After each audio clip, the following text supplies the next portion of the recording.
സഞ്ചാരി ഭയപ്പെടേണ്ട, ഞാനെന്ന ദൈവം കൂടെയുണ്ട്. സിയോൻ സഞ്ചാരി ഭയപ്പെടേണ്ട, ഞാനെന്ന ദൈവം കൂടെയുണ്ട്. അവൻ മയങ്ങുന്നില്ല. Price the Lord.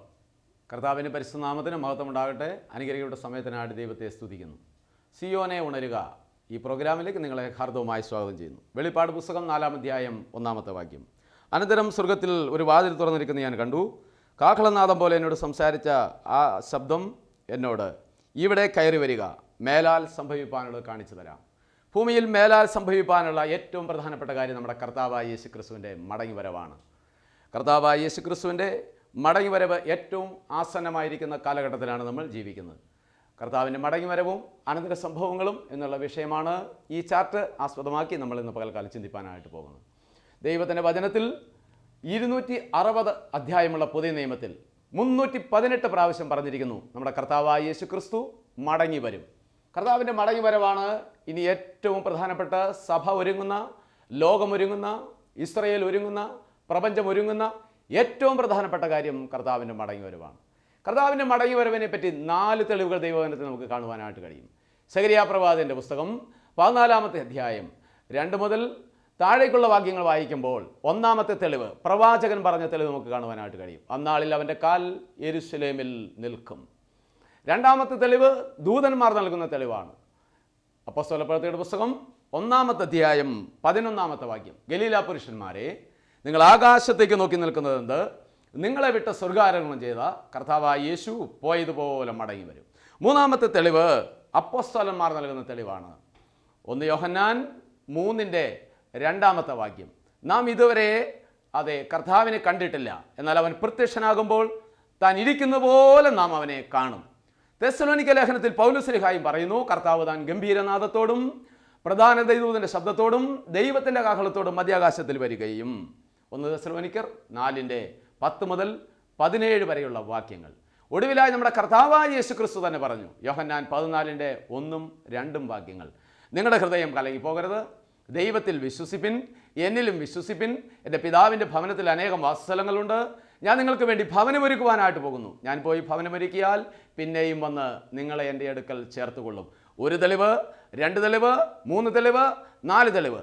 പ്രവാചകന്മാർ പറഞ്ഞു, സ്വർഗത്തിലെ ദൂതന്മാർ പറഞ്ഞു, അപ്പോസ്തലൻ പറഞ്ഞു, നമ്മുടെ കർത്താവായ യേശു ക്രിസ്തു തന്നെ പറഞ്ഞു, ഞാൻ നിങ്ങൾക്ക് വേണ്ടി സ്ഥലമൊരുക്കാനായിട്ട് പോകുന്നു. ഞാൻ പോയി സ്ഥലമൊരുക്കിയാൽ പിന്നെയും വന്ന് നിങ്ങളെ എൻ്റെ അടുക്കൽ ചേർത്തുകൊള്ളും. Price the Lord. ഈ ചാറ്റിലൂടെ നമ്മൾ കർത്താവിൻ്റെ മടങ്ങിവരവും അനന്തര സംഭവങ്ങളും എന്നുള്ളതാണ് ചിന്തിപ്പാനായിട്ട് പോകുന്നത്. ഒന്നാമത് നമ്മൾ കാണുന്ന ഈ കാലഘട്ടം പഴയ നിയമ കാലഘട്ടം. ഈ കാലഘട്ടം പഴയ നിയമ കാലഘട്ടം. പിന്നീട് നമ്മൾ കാണുന്നത് പുതിയ നിയമ കാലഘട്ടം. ഞാനിതിനെ യുഗങ്ങൾ എന്ന് വിളിച്ചുകൊണ്ട് പരിചയപ്പെടുത്താനായിട്ട് ആഗ്രഹിക്കുകയാണ്. ഡിസ്പെൻസേഷണലിസം എന്ന് ഇംഗ്ലീഷിൽ പറയുന്നു.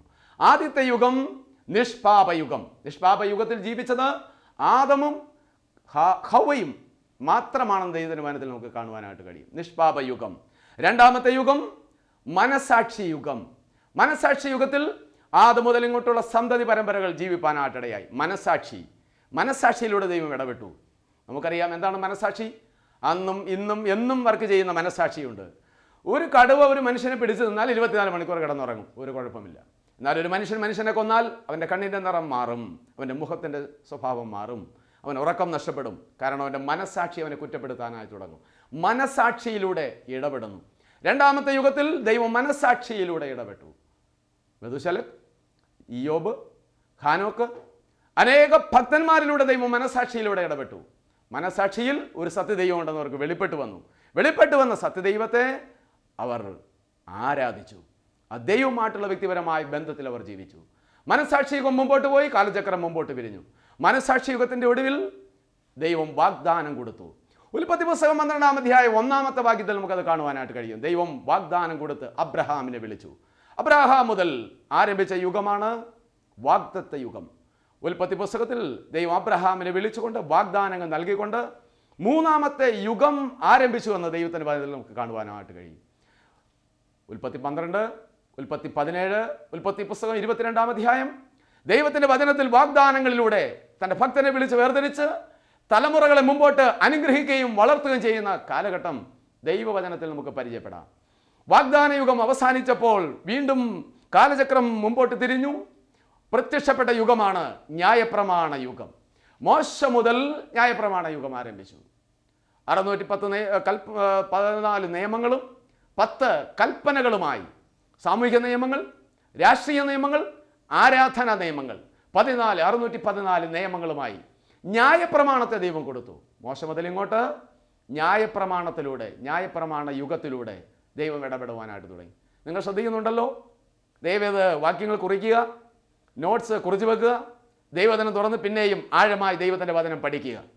നിഷ്പാപയുഗം, മനസ്സാക്ഷി യുഗം, ന്യായപ്രമാണ യുഗം. ന്യായപ്രമാണ യുഗത്തിൻ്റെ അവസാനം നമ്മൾ കാണുന്നു. കൃപായുഗം ആരംഭിച്ചു. മോശ മുതൽ യോഹന്നാൻ സ്നാപകൻ വരെ ന്യായപ്രമാണ യുഗം. ന്യായപ്രമാണ യുഗത്തിന് ശേഷം കൃപായുഗം ആരംഭിച്ചു. ഈ കാലഘട്ടം അവസാനിച്ചു. കൃപായുഗം അഥവാ സഭായുഗം. ഈ യുഗത്തിന് പരിശുദ്ധാത്മാവിൻ്റെ യുഗം എന്നും പറയും. കൃപായുഗം, സഭായുഗം, പരിശുദ്ധാത്മാവിൻ്റെ യുഗം. ഈ സഭായുഗത്തിലാണ് നാം എല്ലാവരും ആയിരിക്കുന്നത്. ഏത് യുഗത്തിലായിരിക്കുന്നതിനെക്കാട്ടിലും ഭാഗ്യവും അനുഗ്രഹകരമായി പോയി ഈ കൃപായുഗത്തിലായിരിക്കുന്നത്. ന്യായപ്രമാണ യുഗത്തിൽ പല്ലിന് പകരം പല്ല്, കണ്ണിന് പകരം കണ്ണ്, പ്രതികാരത്തിന് പ്രതികാരം. എന്നാൽ കൃപായുഗം, ദൈവത്തിൻ്റെ കൃപ, അനന്തമായ കൃപ, കർത്താവായ യേശു ക്രിസ്തുവിലൂടെ ഒഴുകി വന്ന കൃപ. കാലസമ്പൂർണ്ണത വന്നപ്പോൾ ദൈവം തൻ്റെ പുത്രനെ ഭൂമിയിലേക്ക് ന്യായപ്രമാണത്തിന് കീഴിൽ അയച്ച് സ്ത്രീയുടെ സന്തതിയായി നമ്മുടെ കർത്താവ് ഈ ഭൂമിയിലേക്ക് വന്നു. കൃപായുഗം ഭൂമിയിൽ ആരംഭിച്ചു. കൃപായുഗത്തിൻ്റെ അവസാനം സംഭവിക്കുന്ന സംഭവവികാസമാണ് നമ്മുടെ കർത്താവായ യേശു ക്രിസ്തുവിൻ്റെ വരവ്. ഈ കൃപായുഗം തീരുമ്പോൾ യേശു കർത്താവ് ഭൂമിയിലേക്ക് മടങ്ങി വരും. ഈ കൃപായുഗത്തിൻ്റെ അവസാനത്തിൽ കർത്താവിൻ്റെ മടങ്ങി വരവിന് വേണ്ടി ഈ ദൈവത്തിൻ്റെ വചനം ശ്രദ്ധിക്കുന്നതായി നിങ്ങൾ ഈ ശുശ്രൂഷയുടെ ഒരുങ്ങുക എന്നുള്ളതാണ് ഈ പ്രത്യേകമായ ശുശ്രൂഷയുടെ ഉദ്ദേശം തന്നെ. കൃപായുഗം അഥവാ സഭായുഗത്തിൻ്റെ അവസാനം ലോകമന്ത്യത്തിലേക്ക് നീങ്ങുമ്പോൾ നമ്മുടെ കർത്താവായ യേശു ക്രിസ്തു മധ്യാകാശത്തിൽ സ്വർഗത്തിൽ നിന്ന് ഭൂമിയിലേക്ക് വരുവാനായിട്ട് ഇടയാകും. ആദ്യം ഞാൻ 4 വാക്യങ്ങളിലൂടെ നിങ്ങളെ പരിചയപ്പെടുത്തത് തന്നെയാണ്. നമ്മുടെ യേശു കർത്താവ് മടങ്ങി വരും. പ്രവാചകൻ പറഞ്ഞു കർത്താവായ യേശു മടങ്ങി വരും. ദൂതന്മാർ പറഞ്ഞു കർത്താവായ യേശു മടങ്ങി വരും. അപ്പോസ്തലന്മാരുടെ സാക്ഷ്യം കർത്താവായ യേശു മടങ്ങി വരും. കർത്താവ് തന്നെ നമ്മളോട് പറഞ്ഞിട്ട് താൻ സ്വർഗാരോഹണത്തിൽ കടന്നുപോയി, ഞാൻ നിങ്ങൾക്ക് വേണ്ടി ഭവനം ഒരുക്കുവാൻ പോകും. ഈ കൃപായുഗത്തിലായിരിക്കുന്ന നമ്മൾ ഓരോരുത്തരും ഇനി ഭൂമിയിൽ ഏറ്റവും പ്രധാനപ്പെട്ട കാര്യം നമ്മുടെ കർത്താവായ യേശു ക്രിസ്തുവിൻ്റെ മടങ്ങിവരവിന് വേണ്ടി ഒരുങ്ങുക എന്നുള്ളതാണ്. യേശു കർത്താവ് എന്നും മടങ്ങി വരും. യേശു കർത്താവ് എന്നും മടങ്ങി വരുമെന്ന് നാളോ നാഴികയോ ആണ്ടോ മാസമോ ദിവസമോ പറഞ്ഞിരുന്നെങ്കിൽ നമുക്കതിനു വേണ്ടി ഒരുങ്ങാമായിരുന്നു. എന്നാൽ കർത്താവ് മാസമോ ആണ്ടോ അതല്ലെങ്കിൽ സമയമോ ഒന്നും പറയാതെ കർത്താവ് അതിന് സൂചനകൾ മാത്രം നൽകി മടങ്ങിപ്പോയി. യേശു കർത്താവ് മടങ്ങി വന്നു എന്നുള്ള പല സന്ദേശങ്ങളും പല വ്യക്തികളും പല സംഭവങ്ങളും അപ്രകാരമെല്ലാം തെറ്റായി പഠിപ്പിക്കുകയും ചിന്തിക്കുകയും പ്രസംഗിക്കുകയും ഒക്കെ ചെയ്യുന്ന കാണുവാനായിട്ട് കഴിയും. അമേരിക്കയിൽ കിങ് ജോൺസ് പറഞ്ഞു കർത്താവായ യേശു ക്രിസ്തു മടങ്ങി വന്നു. കൊറിയയിൽ ഡേവിഡ് കുറോഷ് പറഞ്ഞു കർത്താവായ യേശു ക്രിസ്തു മടങ്ങി വന്നു. അങ്ങനെ സൈബീരിയയിൽ മണൽക്കാറ്റിൽ യേശു കർത്താവിൻ്റെ രൂപം കാണുന്നുണ്ട്, യേശു മടങ്ങി വന്നു എന്ന് പല കിംവദന്തികളും ആണ്ടുകളും നാളുകളും അനേക കാര്യങ്ങൾ അനേകർ പറയുവാനിടയായി. എന്നാൽ നമ്മുടെ കർത്താവായ യേശു ക്രിസ്തു മടങ്ങി വന്നിട്ടില്ല. കർത്താവ് മടങ്ങി വരാൻ പോകുന്നതേ ഉള്ളൂ. കർത്താവിൻ്റെ മടങ്ങി വരവ്, ആ കർത്താവിൻ്റെ മടങ്ങി വരവ് അതിനെ സംബന്ധിക്കുന്ന നിങ്ങളെ ഇങ്ങോട്ട് ക്ഷണിക്കുകയാണ്. ഈ സഭായുഗത്തിൻ്റെ അവസാനം സംഭവിക്കുന്ന ആ സംഭവവികാസത്തിന് പറയുന്ന പേരാണ് ഉൽപ്രാപണം. ഉൽപ്രാപണം. ദൈവത്തിൻ്റെ വചനത്തിൽ ഉൽപ്രാപണം എന്ന വാക്ക് ഉപയോഗിച്ചിട്ടില്ലെങ്കിലും ഗ്രീക്ക് ഭാഷയിൽ അതിനുവേണ്ടി ഉപയോഗിച്ചിരിക്കുന്ന വാക്ക് അപ്പൊക്കാലിപ്സിസ് എന്ന് വെച്ചാൽ മഹത്വ പ്രത്യക്ഷത, മറ നീക്കി പുറത്തു വരിക, നമ്മുടെ കർത്താവായ യേശു ക്രിസ്തുവിൻ്റെ പ്രത്യക്ഷത. ഗ്രീക്കിൽ അതിന് പരൂസിയ എന്ന വാക്കും ഉപയോഗിച്ചിട്ടുണ്ട്. വെളിപ്പെടുത്തുക, തന്നെ വെളിപ്പെടുത്തിക്കൊണ്ട് നമ്മുടെ കർത്താവായ യേശു ക്രിസ്തു മധ്യാകാശത്ത് വരുന്നു. കർത്താവ് താൻ ഗംഭീരനാദത്തോടും പ്രധാന ദൈവദൂതന്റെ ശബ്ദത്തോടും ദൈവത്തിൻ്റെ കാഹളത്തോടും മധ്യാകാശത്തിൽ വരികയും, നമ്മുടെ കർത്താവ് എവിടെ വരും? മധ്യാകാശത്തിൽ വരും. അവനെ കാത്തിരിക്കുന്ന സഭ മധ്യാകാശത്തിൽ കർത്താവിനെ എതിരേൽപ്പാൻ ഭൂമിയിൽ നിന്ന് മധ്യാകാശത്തിലേക്ക് എടുക്കപ്പെടുന്നു. കർത്താവായ യേശു ക്രിസ്തുവിനെ എതിരേൽപ്പാൻ അവൻ്റെ സഭ മധ്യാകാശത്തിലേക്ക് എടുക്കപ്പെടുന്നു. ദൈവത്തിന് നന്ദിയോടെ സ്തോത്രം. അപ്പോൾ കർത്താവായ യേശു ക്രിസ്തുവിൻ്റെ വരവ് ഏറ്റവും ആസന്നമായിരിക്കുകയാണ്. ആ കർത്താവിൻ്റെ മടങ്ങിവരവിൻ്റെ പ്രത്യേകതകൾ എന്തെല്ലാമാണ്? ഒന്നത് ദൃഷ്ടിഗോചരമായിരിക്കും. നമ്മുടെ കണ്ണുകൊണ്ട് നമുക്കത് കാണുവാനായിട്ട് കഴിയും. ശകര്യാവ് 12:10 മത്തായി എഴുതിയ സുവിശേഷം 24:30 വാക്യങ്ങൾ അങ്ങനെയാണ് പറയുന്നത്. 2, അത് പെട്ടെന്ന് സംഭവിക്കും, പെട്ടെന്ന് കണ്ണിമയ്ക്കുന്നതിനിടയിൽ എന്നാണ് പൗലോസ് ശ്ലീഹ നമ്മളെ ഓർമ്മിപ്പിക്കുന്നത്. അത് പെട്ടെന്ന് സംഭവിക്കും. 3, അപ്രതീക്ഷിതമായിരിക്കും. ലോകം ഒരുങ്ങിയിട്ടുണ്ടാകില്ല. ഒരു പക്ഷെങ്കിൽ മതമണ്ഡലം ഒരുങ്ങിയിട്ടുണ്ടാകില്ല, സമുദായ മണ്ഡലം ഒരുങ്ങിയിട്ടുണ്ടാകില്ല.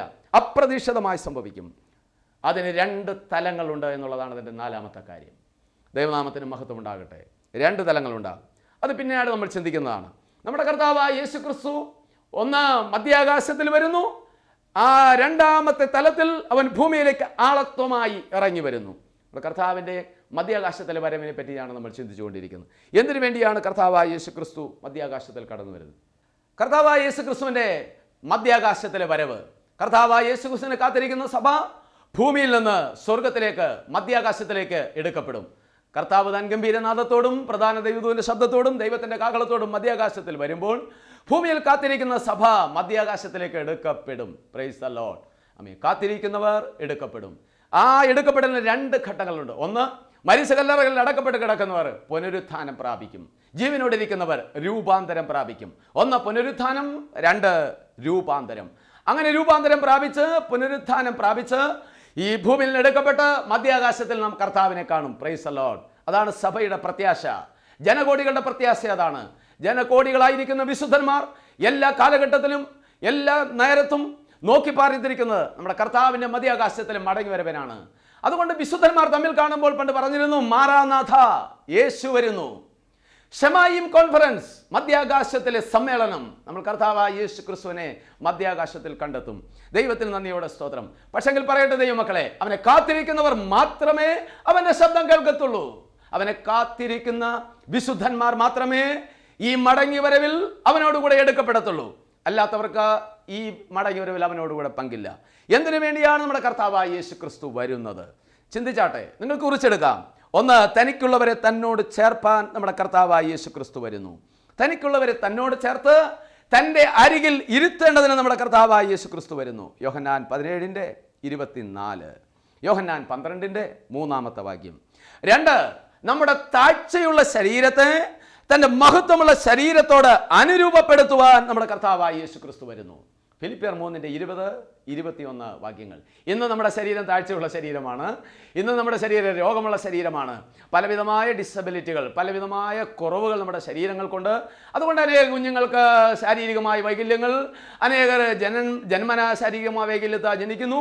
അനേകർ ജീവിതത്തിൻ്റെ ശാരീരികമായ വെല്ലുവിളികളെ നേരിടുന്നു. പലരും അതുകൊണ്ട് നിരാശപ്പെട്ടു പോകുന്നുമുണ്ട്. എന്തുകൊണ്ട് ഞങ്ങൾ വ്യക്തിപരമായി ഒന്നും തെറ്റ് ചെയ്തിട്ടില്ലോ, എന്തുകൊണ്ട് എന്നെല്ലാം. ഈ ശാരീരികമായ വൈകല്യങ്ങളെ പറ്റി ദൈവത്തിൻ്റെ വചനം പറയുന്നു. നമ്മുടെ ആദ്യ മനുഷ്യനായ പിതാവായ ആദാം പാപം ചെയ്തപ്പോൾ പാപത്താൽ പുഴുക്കത്തേറ്റ മനുഷ്യ ശരീരത്തിന്മേൽ വന്ന ആ ശാരീരികമായ താഴ്ച, ആ താഴ്ചയുള്ള ശരീരത്തെ, നമ്മുടെ താഴ്ചകളെ, നമ്മുടെ വൈകല്യങ്ങൾ മാറുന്നത് നമ്മൾ കർത്താവിനെ മുഖത്തോട് മുഖം മധ്യാകാശത്ത് കാണുമ്പോൾ നമ്മുടെ താഴ്ചയുള്ള ശരീരത്തെ അവൻ്റെ മഹത്വമുള്ള ശരീരത്തോട് അനുരൂപമാക്കുവാനായിട്ട് യേശു കർത്താവ് മടങ്ങി വരുന്നു. 3, തൻ്റെ ദാസന്മാരുമായി കണക്ക് തീർക്കുവാൻ യേശു കർത്താവ് മടങ്ങി വരുന്നു. മത്തായിയുടെ സുവിശേഷം 25-ാം അധ്യായം 19-ാമത്തെ വാക്യം. തൻ്റെ ദാസന്മാരുമായി കണക്ക് തീർക്കുവാൻ മടങ്ങി വരുന്ന കർത്താവായ യേശു. ആമേൻ. കർത്താവിന് വേണ്ടി ആമേൻ ഒരുങ്ങി കാത്തിരിക്കുന്നവർ, നമ്മെ ഏൽപ്പിച്ചിരിക്കുന്ന താലന്ത്, അവൻ നമുക്ക് തന്നെ കഴിവുകൾ, അവൻ നമുക്ക് തന്നിരിക്കുന്നതായ സുവിശേഷത്തിൻ്റെ വാതിലുകൾ, അവൻ നമുക്ക് തന്നിരിക്കുന്നതായ ദൈവത്തിന് വേണ്ടി പ്രവർത്തിക്കാനുള്ള അവസരങ്ങൾ, അതെല്ലാം ദൈവം നമുക്ക് തന്നിരിക്കുന്ന താലന്തുകളാണ്. അത് കുഴിച്ചു വെക്കാതെ, അത് മണ്ണിനടിയെ മൂടിയിടാതെ, ആമേൻ, അത് ആരും കാണാതെ ഒളിച്ചു വെക്കാതെ കർത്താവിന് വേണ്ടി ആ താലന്തിക വ്യാപാരം ചെയ്യുന്നവരോട് കണക്ക് ചോദിക്കുവാൻ, കണക്ക് തീർക്കുവാൻ, നല്ല ദാസന എന്ന് വിളി കേൾക്കുവാൻ ദൈവം നമുക്ക് ഭാഗ്യം നൽകുവാൻ യേശു കർത്താവ് തൻ്റെ ദാസന്മാരുമായി കണക്ക് തീർക്കുവാൻ മടങ്ങി വരുന്നു. 4, ഇടയ ശുശ്രൂഷകന്മാർക്ക് കിരീടം നൽകുവാൻ കർത്താവായ യേശു ക്രിസ്തു മടങ്ങി വരുന്നു. 1 പത്രോസ് 5:4. തൻ്റെ ഇടയന്മാരായി ഈ ഭൂമിയിൽ തൻ്റെ ആടുകളെ നോക്കുന്ന ഇടയന്മാർ, തീമോത്തിയോസ്, തീത്തോസ്, സിലാനോസ്, ദൈവത്തിൻ്റെ വചനത്തിൽ നമുക്ക് കാണുവാനായിട്ട് കഴിയും. പൗലോസ് ശ്ലീഹ ഇടയ ലേഖനങ്ങൾ എഴുതി തൻ്റെ ആടുകളെ, ഭൂമിയിലുള്ള കർത്താവിൻ്റെ സഭയിലെ ആടുകളെ എങ്ങനെ പരിപാലിക്കണമെന്ന് ഇടയ ശുശ്രൂഷ ഏൽപ്പിച്ചു. ആ മഹാ ഇടയൻ പ്രത്യക്ഷമാകുമ്പോൾ തേജസ്സിൻ്റെ വാടാത്ത കിരീടം പ്രാപിപ്പാൻ ഈ ഭൂമിയിൽ ദൈവം ഏൽപ്പിച്ച വിശ്വാസികളെ ആടുകളായി പരിഗണിച്ചുകൊണ്ട്, എന്ന് വെച്ചാൽ നല്ല ഇടയ ശുശ്രൂഷ ചെയ്യുന്നവർക്ക് താൻ ആ കിരീടം നൽകുവാൻ നമ്മുടെ കർത്താവ് മടങ്ങി വരുന്നു. വിശുദ്ധന്മാരിൽ മഹത്വപ്പെടേണ്ടതിനും അതിശയ വിഷയമാകേണ്ടതിനും നമ്മുടെ കർത്താവ് മടങ്ങി വരുന്നു. 2 തെസ്സലോനിക്കർ 1:6-9 വരെ വാക്യങ്ങൾ. 2 തെസ്സലോനിക്കർ 1:6-9 വരെ. നമ്മുടെ കർത്താവിൻ്റെ മടങ്ങി വരവ് വിശുദ്ധന്മാരുടെ ഇടയിൽ ഒരു അത്ഭുത വിഷയമായിരിക്കും. അതൊരു അത്ഭുതമായിരിക്കും. ലോകത്തിനത് മനസ്സിലാകത്തില്ല, ലോകമത് തിരിച്ചറിയത്തില്ല. ആ കർത്താവിൻ്റെ വരവിന് ലോകത്തിന് അത് മനസ്സിലാക്കാൻ സാധ്യമാകത്തില്ല. ലോകം ആ ശബ്ദം കേൾക്കത്തില്ല. ചെവി കേൾക്കാത്ത ഒരപ്പച്ചൻ ചെവിയിലൂടെ കേൾക്കുന്നതല്ല കർത്താവിൻ്റെ ഗംഭീരനാഥം. ചെവി കേൾക്കാത്ത അപ്പച്ചന് കർത്താവിൻ്റെ ഗംഭീരനാഥം കേൾക്കാൻ കഴിയൂ. അപ്പോൾ ആത്മീയമായിട്ടാണ് അത് കേൾക്കുന്നത്, ആ ഗംഭീരനാഥം. മരിച്ച മൺമറയിൽ മണ്ണിൽ മറഞ്ഞു കിടക്കുന്നവർ അവൻ്റെ ഗംഭീരനാഥം ആത്മീയമായിട്ടാണ് കേൾക്കുന്നത്. അതൊരു അത്ഭുതമായിരിക്കും. നമ്മുടെ വിശുദ്ധന്മാരിൽ അത്ഭുതമാകുവാൻ നമ്മുടെ കർത്താവായ യേശു ക്രിസ്തു മടങ്ങി വരുന്നു. എബ്രായർ 9:28 വാക്യം, തനിക്ക് വേണ്ടി കാത്തു നിൽക്കുന്നവരുടെ രക്ഷയ്ക്കായി കർത്താവ് മടങ്ങി വരുന്നു. തനിക്ക് വേണ്ടി കാത്തു നിൽക്കുന്നവരുടെ രക്ഷയ്ക്കായി നമ്മുടെ കർത്താവായ യേശു ക്രിസ്തു മടങ്ങി വരുന്നു. ആമേൻ. ഒരിക്കൽ അവൻ പാപം കൂടാതെ ഭൂമിയിലേക്ക് വന്നു. സകല മാനവജാതിക്ക് വേണ്ടി കർത്താവായ യേശു ക്രിസ്തു കാൽവരി ക്രൂശിൽ നമുക്ക് വേണ്ടി മരിച്ചു. തൻ്റെ തിരുരക്തം ചിന്തി നമുക്ക് വേണ്ടി എല്ലാവർക്കും വേണ്ടി മരിച്ചു. എന്നാൽ ആ പാപപരിഹാര ബലി വിശ്വസിച്ചുകൊണ്ട് അവന് വേണ്ടി കാത്തിരിക്കുന്നവരെ മാത്രം ചേർപ്പാനാണ് നമ്മുടെ കർത്താവായ യേശു ക്രിസ്തു മധ്യാകാശത്തിൽ മടങ്ങി വരുന്നത്. ഒടുവിലായി 7-ാമത്തത്, വിശുദ്ധന്മാരിൽ ഓരോരുത്തർക്കും പ്രതിഫലം കൊടുപ്പാൻ നമ്മുടെ കർത്താവായ യേശു ക്രിസ്തു വരുന്നു. വെളിപ്പാട് 22:12. ഇതാ ഞാൻ വേഗം വരുന്നു, ഓരോരുത്തർക്കും കൊടുപ്പാൻ പ്രതിഫലം എൻ്റെ പക്കൽ ഉണ്ട്. നമ്മുടെ കർത്താവ് മടങ്ങി വരുമ്പോൾ ആമേൻ അവൻ നമുക്ക് പ്രതിഫലം നൽകുന്നു. ശ്രദ്ധിക്കുക ദൈവമക്കളെ, കർത്താവായ യേശു ക്രിസ്തു ഭൂമിയിലേക്കല്ല ഒന്നാം ഘട്ടം വരുന്നത്, അവൻ മധ്യാകാശത്തിലാണ് വരുന്നത്. അവൻ്റെ ജീവിതത്തിൻ്റെ പരസ്യമായ ശുശ്രൂഷയിലെല്ലാം 2 ഘട്ടങ്ങൾ നമുക്ക് കാണുവാനായിട്ട് കഴിയും. ഒന്നവൻ അനാദിയിൽ പിതാവിൽ നിന്ന് ജനിച്ചു, രണ്ടവൻ കാലത്തികവിങ്കൽ കന്യകയിൽ നിന്ന് ജനിച്ചു. ആമേൻ. ഒന്നവൻ ലോകസ്ഥാപനത്തിനും അറുക്കപ്പെട്ടു, രണ്ടവൻ കൽവറിയിൽ പരമയാഗമായി അറുക്കപ്പെട്ടു. ഒന്നവൻ ആമേൻ ദൈവത്തിന് സ്തോത്രം, നീ എൻ്റെ പുത്രൻ, ഇന്ന് ഞാൻ നിന്നെ ജനിപ്പിച്ചിരിക്കുന്നു എന്ന് കർത്താവ് ആ അനാദിയിൽ മരിച്ച കർത്താവിൻ്റെ പുനരുത്ഥാനത്തെ പറ്റി പറഞ്ഞു. റോമൻ ഗവൺമെൻറ് ഇമ്പീരിയം മുദ്ര പൊട്ടിച്ച് കല്ലറകളെ തുറന്ന് നമ്മുടെ കർത്താവായ യേശു ക്രിസ്തു പരസ്യമായി പുനരുത്ഥാനം ചെയ്തു. ഒന്നവൻ രഹസ്യമായി പിതാവായ ദൈവത്തിൻ്റെ അരികിലേക്ക് കയറിപ്പോയി. മറിയയുടെ പ്രകാരം പറയുന്നുണ്ട്, സ്ത്രീയെ നീ എന്നെ തുടരുത്, ഞാൻ എൻ്റെ പിതാവിൻ്റെ അടുക്കിലേക്ക് കയറിപ്പോയിട്ടില്ല. പഴയ നിയമത്തിൻ്റെ വിശുദ്ധന്മാരുമായി രഹസ്യമായി പിതാവിൻ്റെ സന്നിധിയിലായിട്ട് കയറിപ്പോയ കർത്താവായ യേശു ക്രിസ്തു 40 ദിവസം ഒലിവ് മലയിൽ നിന്ന് പരസ്യമായി സ്വർഗ്ഗാരോഹണം ചെയ്ത നമ്മുടെ കർത്താവായ യേശു ക്രിസ്തു വീണ്ടും നമ്മുടെ കർത്താവായ യേശു ക്രിസ്തു മധ്യാകാശത്തേക്ക് തന്നെ വിശുദ്ധന്മാരെ ചേർക്കുവാൻ മടങ്ങി വരുന്നു. സഹസ്രാബ്ദ യുഗത്തിൻ്റെ ആരംഭത്തിൽ തൻ്റെ സഹസ്രാബ്ദ വാഴ്ചയോടുള്ള ബന്ധത്തിൽ പരസ്യമായി ഒലിവ് മലയിൽ പരസ്യമായി ആളത്വപരമായി നമ്മുടെ കർത്താവായ യേശു ക്രിസ്തു മടങ്ങി വരുന്നു. അവൻ്റെ ജീവിതത്തിൻ്റെ ശുശ്രൂഷയുടെ 2 ഘട്ടങ്ങൾ നമുക്ക് കാണുവാനായിട്ട് കഴിയും. ഈ സമയം ദൈവത്തിൻ്റെ വചനം കേട്ടുകൊണ്ടിരിക്കുന്ന നമ്മൾ കർത്താവിൻ്റെ മടങ്ങി വരവിന് വേണ്ടി ഒരുങ്ങിയിട്ടുണ്ടോ? കർത്താവിൻ്റെ ഗംഭീര നാദം കേൾക്കുമോ? അവൻ്റെ ശബ്ദം കേൾക്കുവാൻ നമ്മുടെ ജീവിതത്തെ നമ്മൾ ക്രമീകരിച്ചിട്ടുണ്ടോ? യേശു മടങ്ങി വരാറായി. ലോക സംഭവങ്ങളെല്ലാം വിളിച്ചു പറയുന്നു, യേശു മടങ്ങി വരാറായി. ദൈവവചനത്തിലെ 96% പ്രവചനങ്ങളും നിറവേറിക്കഴിഞ്ഞു. ഇനി ഒരു 4% പ്രവചനങ്ങൾ മാത്രമേ നിറവേറാനുള്ളൂ. അത് അവൻ്റെ മടങ്ങി വരവിനെ പറ്റിയുള്ള പ്രവചനങ്ങളാണ് ഇനി നിറവേറാൻ കിടക്കുന്നത്. ആ മടങ്ങി വരവ് അവൻ്റെ സഭയോടുള്ള ബന്ധത്തിൽ നിറവേറാനുള്ള പ്രവചനങ്ങൾ. 2, യഹൂദ ജാതിയോടുള്ള ബന്ധത്തിൽ നിറവേറുവാനുള്ള പ്രവചനങ്ങൾ. 3, ലോകരാജ്യങ്ങളോടുള്ള ബന്ധത്തിൽ നിറവേറുവാനുള്ള പ്രവചനങ്ങൾ. 4, പ്രപഞ്ചത്തോടുള്ള ബന്ധത്തിൽ നമ്മുടെ കർത്താവിൻ്റെ മടങ്ങി വരുവനോടുള്ള ബന്ധത്തിൽ നിറവേറുവാനുള്ള പ്രവചനങ്ങൾ. 96% പ്രവചനങ്ങൾ നിറവേറി, കേവലം 4% പ്രവചനങ്ങൾ മാത്രം നിറവേറാനിരിക്കുന്നു. അതവൻ്റെ മടങ്ങി വരവിനോടുള്ള ബന്ധത്തിൽ ആസന്നമായിക്കൊണ്ടിരിക്കുകയാണ്. നമ്മുടെ കർത്താവായ യേശു ക്രിസ്തു മടങ്ങി വന്ന് സ്വർഗാരോഹണം ആമേൻ നാം ഇവിടെ നിന്ന് സ്വർഗാരോഹണം ചെയ്ത് കർത്താവ് മധ്യാകാശത്ത് വന്ന് മധ്യാകാശത്ത് വെച്ച് കാണുന്ന ആ സംഭവം 2 കൊരിന്ത്യർ 5-10 വാക്യം. ആമേൻ. നമ്മുടെ കർത്താവായ യേശു ക്രിസ്തുവിനെ മധ്യാകാശത്ത് കാണുന്നു. ആമേൻ. അതാണ് കർത്താവ് നമുക്ക് വേണ്ടി പ്രതിഫലമായിരുന്ന ക്രിസ്തുവിൻ്റെ ന്യായാസനം. 2 കൊരിന്ത്യർ 5:10. ഒരുവൻ ശരീരത്തിലിരിക്കുമ്പോൾ ചെയ്തത് നല്ലതാകിലും തീയതാകിലും അതിന് തക്കവണ്ണം പ്രാപിക്കേണ്ടതിന് നാം എല്ലാവരും ദൈവത്തിൻ്റെ ന്യായാസനത്തിന് മുമ്പാകെ നിൽക്കേണ്ടി വരും. ധന്യനായ പൗലോസ് പറയുമ്പോൾ നാം എല്ലാവരും, പൗലോസ് ഉൾപ്പെടെ.